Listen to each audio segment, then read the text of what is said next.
अस्सलाम वालेकुम नाज़रीन, प्रोग्राम टैक्स और अवाम के साथ मैं अफजल अयूबी। नाज़रीन, जैसा कि आपको मालूम है, वफाकी हुकूमत ने बजट 2019 और 20 5,550 अरब का हदफ रख के कल पार्लियामेंट में पेश कर दिया है। अपोजिशन एहतजाज करती रही, मगर वज़ीर ममलिकत बराए रेवन्यू हमाद अज़हर ने बजट स्पीच मुकम्मल कर ली। बजट क्या है? बजट क्या अवामी उमंगों के मुताबिक आया है? अवाम दोस्त है या दुश्मन है? क्या है क्या नहीं, इस पर आज बात करने के लिए आज हमारे साथ स्टूडियो में मौजूद हैं जाहिद अतीक चौधरी साहब, आप सीनियर नायब सदर हैं पाकिस्तान टैक्स बार के। उनके साथ मौजूद हैं ताहिर मलिक साहब, आप साबिक चेयरमैन हैं air cargo agent association of Pakistan. उनके साथ मौजूद हैं हसन अली कादरी साहब, आप चेयरमैन हैं I cap coordination committee Lahore tax bar. नाज़रीन, इससे पहले कि हम अपनी गुफ्तगू का आगाज़ करें, पहले देखते हैं माहिरीन इस हवाले से क्या कहते हैं। देखें, जहाँ तक तो बजट 19-20 का तल्लक है, ये बैलेंस बजट है, लेकिन लिटिल बिट हार्श भी है और इनको हार्श स्टेप लेने भी पड़ेंगे। ये toward documentation, toward the welfare of the state, ये बहुत ज़्यादा ज़रूरी है। फिर अगेन कुछ स्टेप जो है ना वो लेने चाहिए कि एक तो लग्जरी आइटम्स को जो है ना वो बैन करें, और दूसरा एडमिनिस्ट्रेटिव जो है एक्सपेंडिचर्स हैं डिपार्टमेंट्स वाला के, वो भी रिड्यूस करें।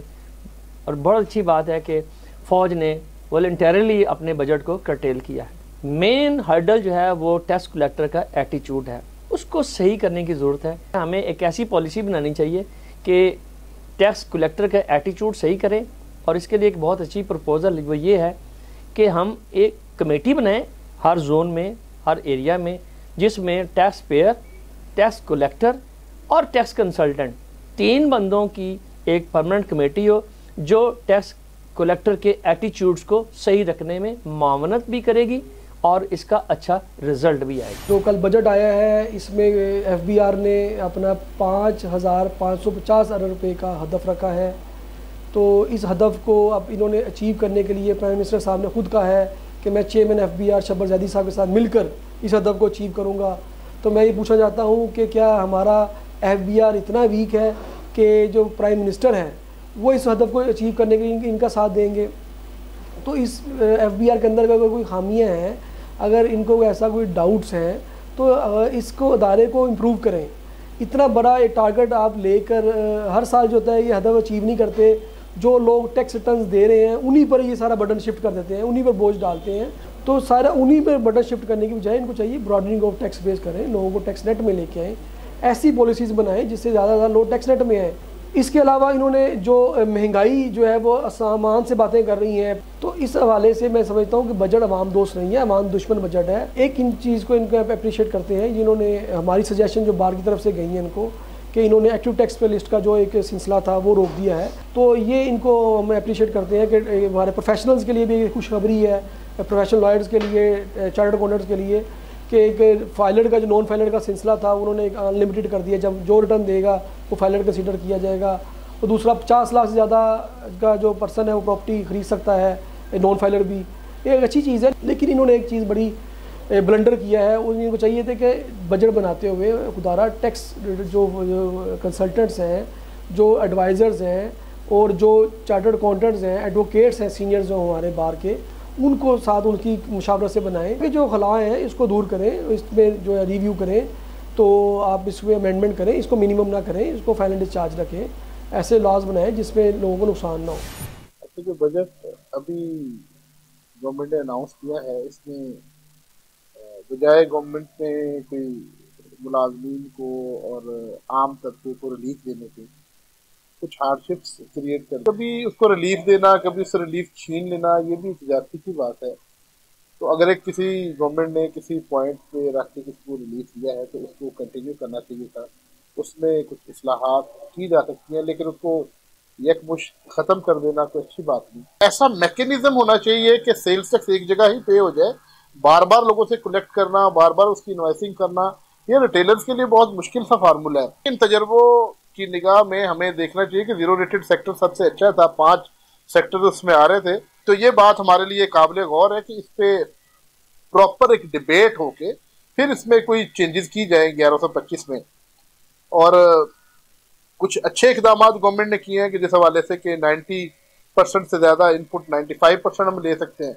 जो आम चीज़ें हैं उन पे सेल टैक्स लगाना, ईंटों पे सेल टैक्स लगा देना, और गोल्ड पे बहुत सी ऐसी चीज़ें जो हमें खाने पीने की अशिया हैं उन सब पे सेल टैक्स लगा देना, तो ये कोई अच्छी बात नहीं, लोगों को बहुत हार्डशिप आएंगे इस हवाले से। गवर्नमेंट को इन बातों पे सोचना है कि ऐसी चीजें जो कम्युनिटी में आम हैं और ऐसी आर्टिकल ऑफ ज्वेलरी और ऐसी चीजें जो हमारी हाउस होल्ड में हमारी शादी ब्याहों पे इस्तेमाल होती हैं नॉर्मली, तो उनको हमें काबिल गौर रखना चाहिए। ऐसा ना हो कि कुछ बेचारे इन चीज़ों से भी महरूम रह जाएं। तो हमारा लाहौर चैम्बर ने इस काम के लिए बड़ा काम किया है।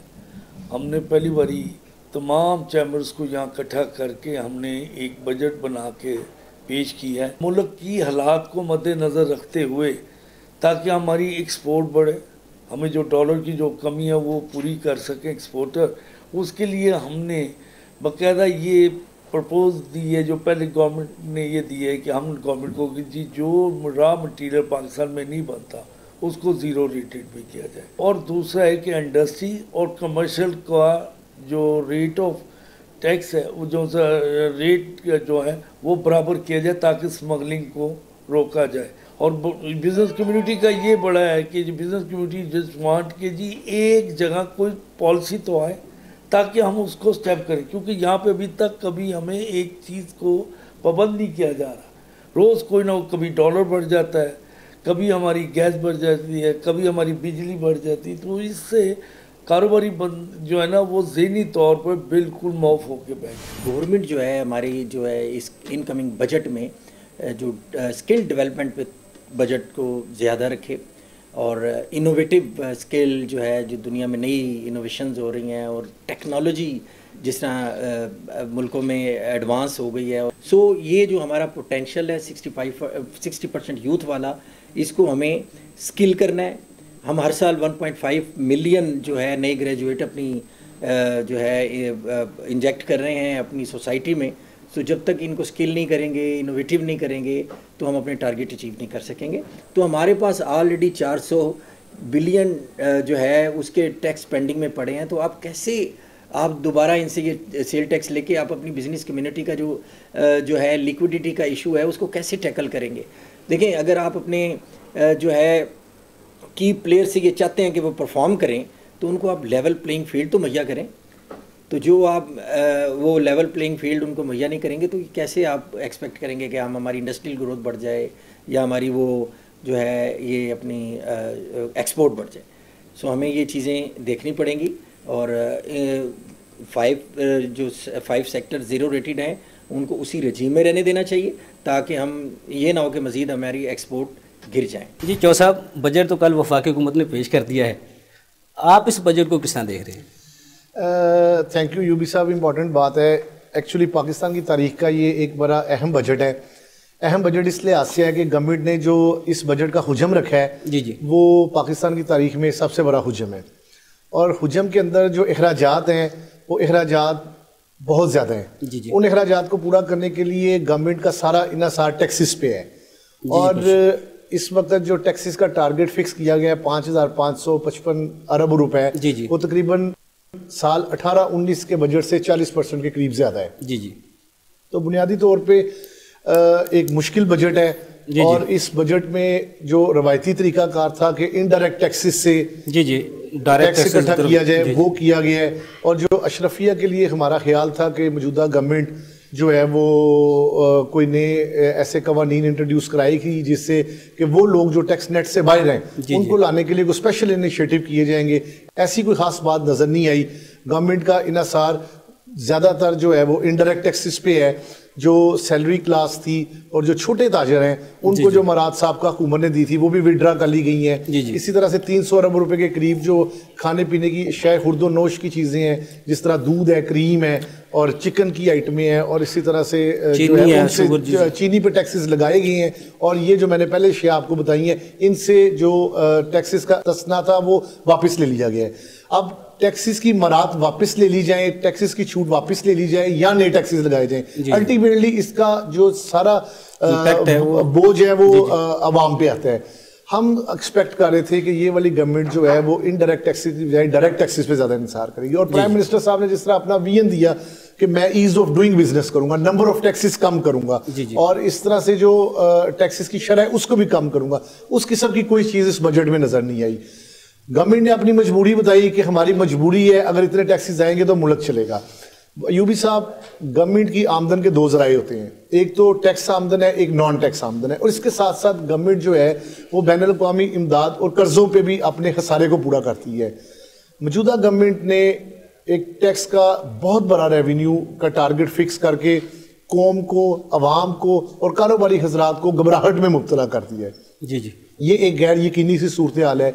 जो कवानीन इंट्रोड्यूस कराए गए हैं, जो कवानीन प्रपोज किए गए हैं, वो हमारी ग्राउंड रियलिटीज़ जो ज़मीनी हकायक हैं उनसे जो है वो मैच नहीं करते, और कारोबारी अफराद के लिए जो है वो इतना साजगार माहौल बुनियादी तौर पे नज़र नहीं आ रहा। जो सब जैसी ये सूरत हाल थी, इकनॉमिक जो रिपोर्ट है, इक़्तिसादी रिपोर्ट भी जारी की गई हुकूमत ने, जो सूरत हाल थी हुकूमत के पास जो वसाइल थे उसके मुताबिक आप देखते हैं अवाम को कुछ ना कुछ उन्होंने अवाम की तरफ देखा हो, ज़मीनी हक़ाइक़ को देखा हो। देखिए, गुजारिश ये है यूबी साहब, अवाम को क्या चाहिए?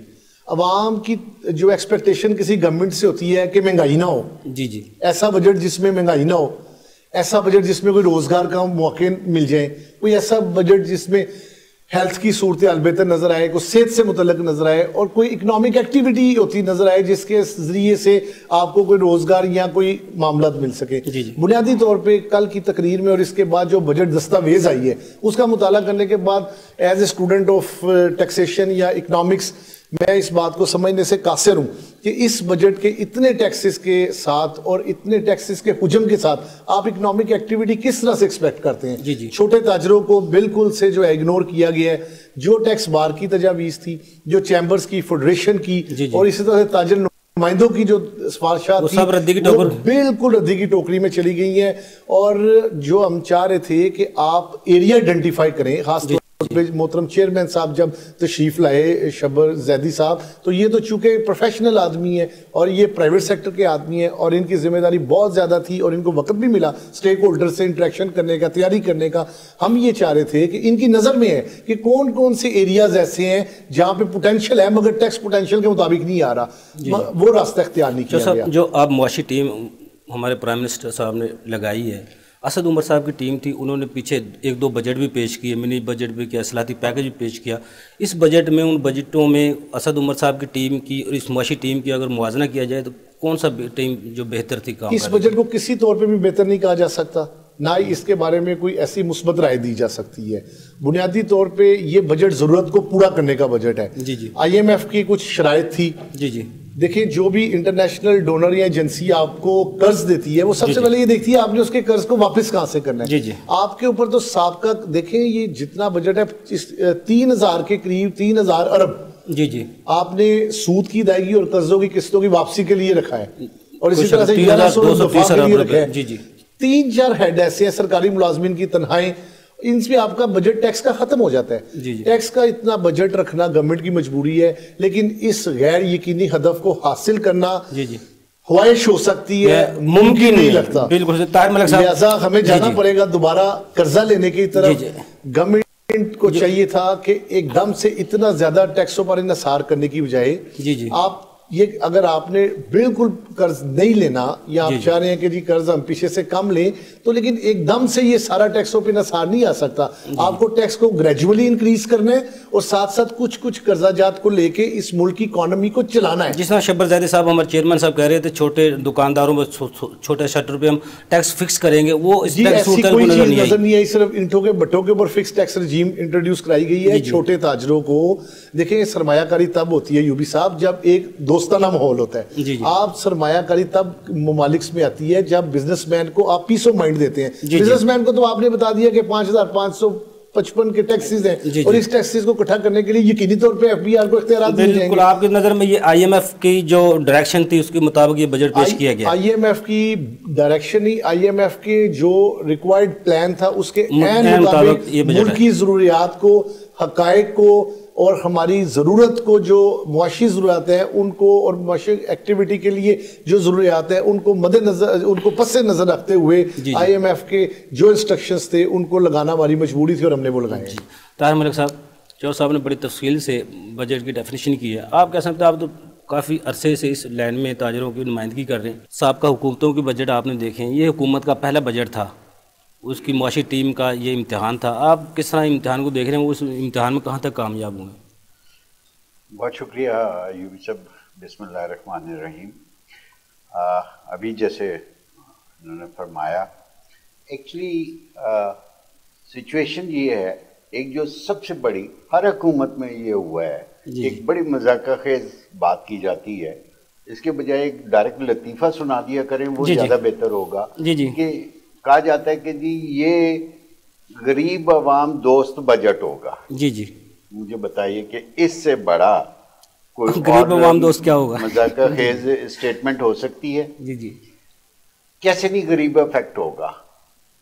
ये कंसिडर करते हैं एक सिंपली कि जी 300 यूनिट बिजली खर्च करने वाले पे टैक्स नहीं लगेगा। जी आजकल कौन सा एक झुग्गी में भी अगर आप एक बल्ब एक पंखा चलाते हैं तो वो भी 400-450 यूनिट पे चला अब तो बिजली मीटर इतने तेज हो गए हैं, एक बल्ब भी चलाओ फिर भी 30 से ज्यादा जल जाता है। एग्जैक्टली। हम पहले कहते थे कि जी चाइनीज ही बेईमान है, लेकिन वो चाइनीज ने अपनी बेईमानी पाकिस्तान में भी ट्रांसफर कर दी है। वो उसकी टेक्नोलॉजी पूरी पाकिस्तान को दे दी है, बाकी चाहे किसी और चीज की दे ना दे, लेकिन ये मीटर की शक्ल में वो उसको दे दी हुई है। सेकेंडली आप मुझे बताएं कि इनडायरेक्टली जितने भी टैक्सेस हैं, क्या माचिस गरीब आदमी ने नहीं खरीदनी? आम आदमी टैक्स नहीं है क्या? गरीब आदमी ने दाल नहीं खरीदनी? उसने आटा नहीं खरीदना, चावल नहीं खरीदने, चीनी नहीं खरीदनी। अब चीनी पे जैसे ये 3.5 या 4 रुपए टैक्स बढ़ा दिया गया है, तो वो क्या गरीब आदमी अफेक्ट नहीं हुआ उससे? आम आदमी पर असर ही पड़ेगा, क्यों नहीं पड़ेगा? नंबर 2, अभी आप देखें कि पहले विद होल्डिंग टैक्स था ट्रांसपोर्ट के ऊपर 2%। ठीक है जी, अब उसको डबल कर दिया गया है, 4% लगा दिया गया है। तो क्या इससे महंगाई में इफेक्ट नहीं आएगा?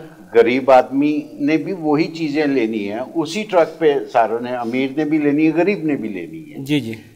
आपने गरीब के लिए किया क्या है? हमारा तो सवाल ये है कि आप एक स्टेटमेंट दे रहे हैं कि जी इस बजट से गरीब इफेक्ट नहीं होगा। भाई मुझे हमें समझाया जाए कैसे ये हुकूमत का पहला साल था और जितने उनके पास देखें कहते चैलेंजेस थे वो उनको उसको फेस कर रही थी। अयूबी साहब, हम इस हुकूमत को हर तरीके से साथ देने पे तैयार हैं, लेकिन यकीन तो आए। लेकिन हमें यकीन तो आए। देखिए अभी जो बजट बनाया गया डॉक्टर हफीज शेख साहब ने बनाया है, आपको पता है कि वो अभी सऊदीया से ट्रांसफर उन्हें यहाँ किया गया, एंड वो IMF के प्लेयर हैं। ठीक है। स्टेट बैंक ऑफ पाकिस्तान के गवर्नर वो भी IMF के पेरोल पे थे। तो ये सारा उन्होंने तो अपने उस एजेंसी को मॉनिटर करना है कि उसका पैसा कहीं गायब तो नहीं हो जाएगा। ओके फाइन, बीइंग अ शहरी ऑफ पाकिस्तान, हमें ये इस हुकूमत पे यकीन है कि ये हमारा पैसा जैसे पहली हुकूमतों में चोरी हुआ है इसमें नहीं होगा। ये आपको यकीन है? ये यकीन है बिल्कुल। तार साहब आपका पॉइंट व्यू आ गया। हसन अली कादरी साहब, आप माशाल्लाह चार्टर अकाउंटेंट हैं, सारी चीज़ों को बहुत करीब से देख रहे हैं। हुकूमत ने जो 0 रेटेड सेक्टर थे 5, वो भी एक्सपोर्ट के, उन पे जो अब नए टैक्स आयद किए उससे क्या फ़ायदा होगा आवाम का या नुकसान होगा? एक्सपोर्ट बढ़ेगी, कम होगी, क्या मुश्किलात पैदा होंगी? बिल्कुल, वो जो 0 रेटेड का कॉन्सेप्ट ख़त्म किया गया है, 1125 SRO को ख़त्म किया गया और उसको कह रहे हैं ये नॉर्मल टैक्स की तरफ लेके जाएंगे, सेल टैक्स। तो उसमें देखिए मामला सबसे अहम ये है कि जैसे जाहिद भाई ने बात की कि अगर आप पूरे बजट का अगर एक समरी उठा के देख लें तो इनडायरेक्ट टैक्सेस जो हैं वो ज़्यादा लगाए गए हैं दूसरे लफ्ज़। जब इनडायरेक्ट टैक्सेस ज़्यादा लगाए गए हैं तो लाजमी बात है कि जो प्रोग्रेसिव टैक्सेशन की बात की गई थी, इस गवर्नमेंट ने प्रोग्रेसिव टैक्सेशन की बात की, इस गवर्नमेंट ने ये बात की कि जी हम जो अशराफी है उसको टैक्स लगाएंगे, वो सारी बातें ख़त्म होंगी। और जहाँ तक आपने बात किया 0 रेटेड सेक्टर पे, जी 0 रेटेड सेक्टर का जो कॉन्सेप्ट लाया गया था, या 5 जो S सेक्टर्स के लाते थे 1125 पे, वो इसीलिए लाया गया था कि स्पेसिफिक सेक्टर्स को बेनिफिट पहुँचाया जाए। अब वो बेनिफिट आपने एकदम से विड्रॉ कर दिया उन सेक्टर से, और आप इस चीज़ को समझें कि आपने किस सिचुएशन में फिर बेनिफिट विड्रॉ किया। सबसे अहम चीज़ है, आज पाकिस्तान की इकॉनमी इतनी अच्छी नहीं है कि मैं बिजनेसमैन के ऊपर मज़ीद बोझ डाल सकूँ। आज पाकिस्तान की इकॉनमी इतनी अच्छी नहीं है कि मैं ये एक्सपेक्ट करूँ कि बिजनेसेस मेरे लिए टैक्स ज़्यादा जनरेट कर सकें। जैसे कि मेरे सीनियर भाई ने कहा, जाहिद भाई ने फरमाया कि जी ये एक बात लगती है मुझे, तो ये एक तरह का ऐसा लगता है कि जैसे एक ख्वाब है। 5,550 अरब का जो बजट आपने दिया है ये महज एक ख्वाब है। देखना ये होगा आया ये ख्वाब की ताबीर शर्मिंदा ताबीर होगा कि नहीं होगा, लेकिन मुझे नहीं लगता कि हो सकेगा। हसन अली कादरी साहब, जिस तरह आपने अभी प्रोग्रेसिव जो टैक्स की बात की है, कल हमादा अजहर साहब अपने स्पीच में कह रहे थे, ये प्रोग्रेसिव टैक्सेशन है क्या? दूसरा ये जो अशराफिया को एग्जाम्पशन मिली हुई थी उनको क्या हुकूमत ने छेड़ा है जी? उन पे कोई रिस्पॉन्स मिलेगा या मिला या नहीं मिला, उस पर हम थोड़ा सा बताना। लेकिन ब्रेक से बाद आगे मैं आपसे जवाब लेता हूँ। नाज़रीन, छोटा सा कमर्शियल ब्रेक, हमारे साथ रहिएगा।